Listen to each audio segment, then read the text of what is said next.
Sehingga ada sambungannya lagi, fala nazal nasumu hatta nukmilul iddah. Senantiasalah kami puasa hingga sempurnanya bilangan. Jadi mungkin kita bisa memahami bahwa hadis ini menceritakan bukan tentang awal puasa, tapi awal Syawal. Sehingga ceritanya ini kami senantiasa puasa hingga menyempurnakan bilangan. Jadi seolah kira-kira ini Quraib mengajak Ibnu Abbas berlebaran, tapi Ibnu Abbas menjawab tidak, kami puasa sampai sempurna bilangan Ramadan.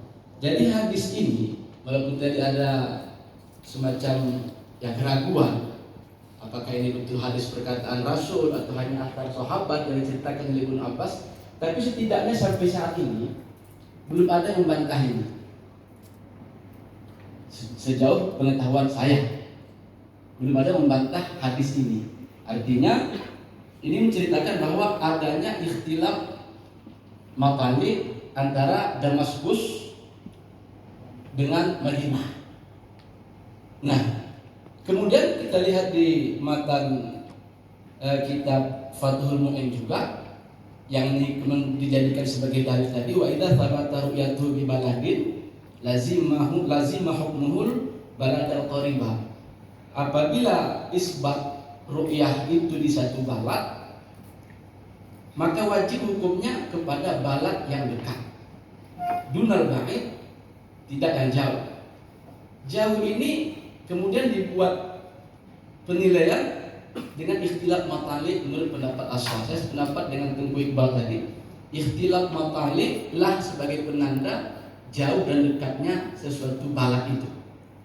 Nah, yang khilaf memang kita adalah jauh itu berapa jaraknya sehingga dikatakan ikhtilaf. Bila kita lihat di Bughyatul Mustarsyidin, di situ dijelaskan oleh Abu Makhramah bahwa yang dikatakan dengan jauh itu bila jarak waktu itu dia sampai 7 derajat. Jadi bila 1 derajat itu adalah 4 menit, maka jarak waktunya 28 menit perbedaan. Jadi kalau antara Aceh dengan Jakarta mungkin lebih 28 menit perbedaan waktu. Maka karena itu antara Aceh dengan Jakarta menurut Bughyatul Mustarsyidin itu beda kali. Jadi bila isbat ru'yah di Jakarta, maka tidak lazim bagi Aceh untuk ikut. Ini satu yang pertama. Kemudian dasar tadi kenapa itu menit karena itu kan mikir bulan itu disebutkan memang satu serat itu atau satu derajat itu adalah 4 menit.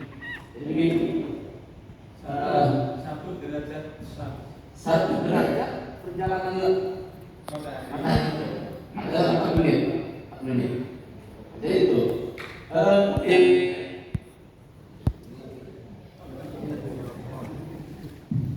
baik, satu lagi terkait dengan wilayah bumi misalnya, bagaimana kita menghukumi satu wilayah itu harus ditetapkan menjadi satu hukum? Apakah karena satu presidennya misalnya yang kemudian melantik menteri agama yang membuat keputusan berlaku untuk seluruh wilayah dalam negara Kesatuan Republik Indonesia misalnya?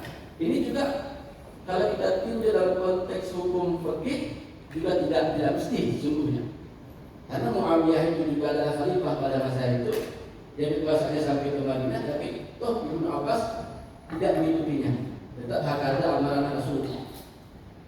Apalagi dalam kehidupan berpolitik hari ini, sebahagian daerah, sebagian wilayah ada kita kenal dengan istilah undang-undang otonomi khusus itu.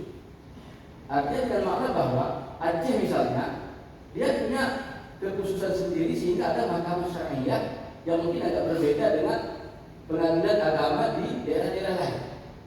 Adanya hukum qanun jinayat misalnya, sehingga tidak menjadi satu kepastian bahwa karena dia satu hukum undang-undang misalnya satu presiden satu menteri agama harus mengikut atas dasar karena dalam kuasa politik itu satu presiden dan satu menteri agama. Mungkin demikian yang dapat kami sampaikan soal referensi mungkin tadi di kitab Fathul Mu'in Hasyiah yang nanti Tolibin tadi, dan dalam kitab Fathul Mustarsyidin tadi. Demikian Allah muwaffiq ila aqwamit thoriq. Wassalamualaikum warahmatullahi wabarakatuh. Terima kasih. Jadi